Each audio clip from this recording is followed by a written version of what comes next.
closer, and it turns out it's my uncle, Al, who's an anesthesiologist at Mass Eye and Ear, which is connected to Mass General Hospital. And I said, "Myo what?" He said, "Myocarditis." And that's the first time I ever heard the word myocarditis. And while I'm sitting there sort of trying to backtrack everything that had happened, I started trying to figure out how I'm in this bed and why I'm waking up out of this bed in Massachusetts when I went to the hospital in New Hampshire. And I started backtracking, and I remember actually the day before, or the night before I got sick, having a really fun time, had my first date with my now girlfriend, and coming home feeling very excited, you know, love is in the air, all that, and I've been asking her out for a long time and got rejected, and so I finally, things seemed to be going well. And then I sat down that night after the date to work on my last law school paper. It was maybe 3 or 4 weeks before graduation from law school. And I remember kind of being excited to actually write a paper because it was the last one I was going to have to do.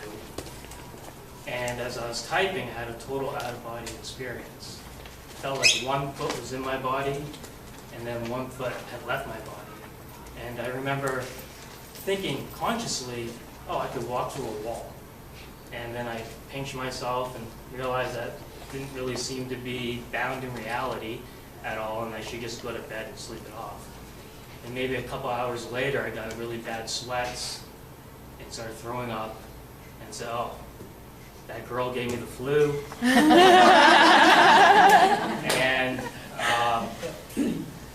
and I just had the flu. And actually, a couple weeks earlier, I had the sniffles, and I just never got over that.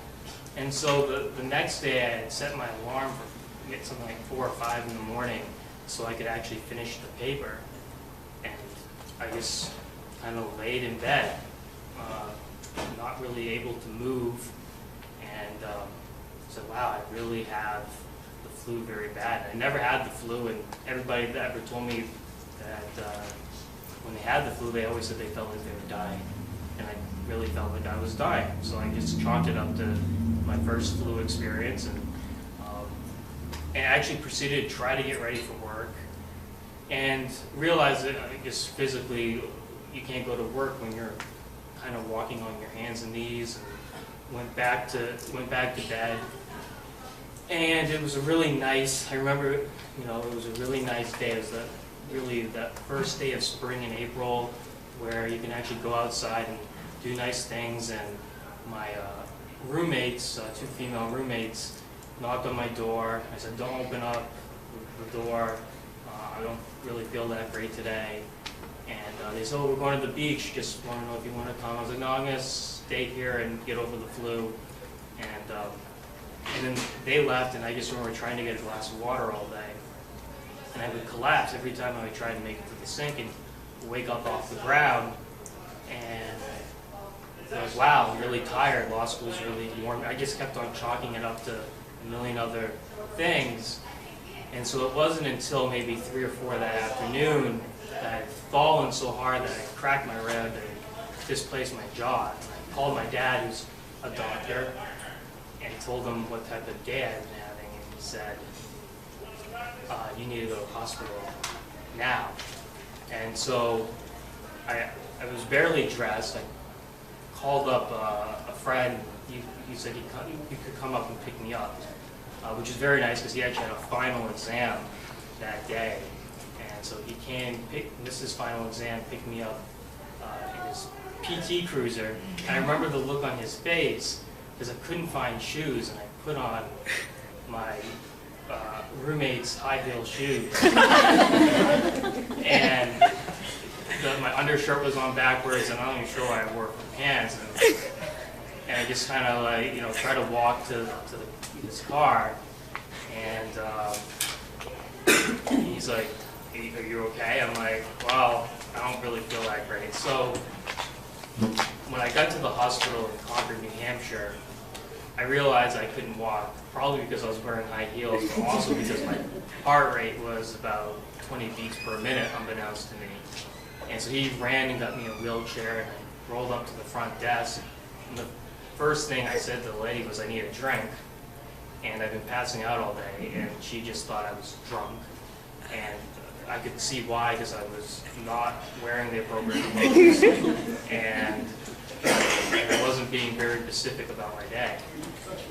And it wasn't until they weighed me on a scale, or I stood up maybe an hour later, and the next thing I knew, I collapsed, and they were shocking me back to life, and the doctors asking me if I had any genetic heart conditions, asking me, or telling me, ordering me to stay awake, and I believe they gave me adrenaline and many other things. And so that was basically how I got sick. It was fast. I thought it was the flu, and I just sort of chalked it up to all these other reasons why I was sick. I had no chest pain.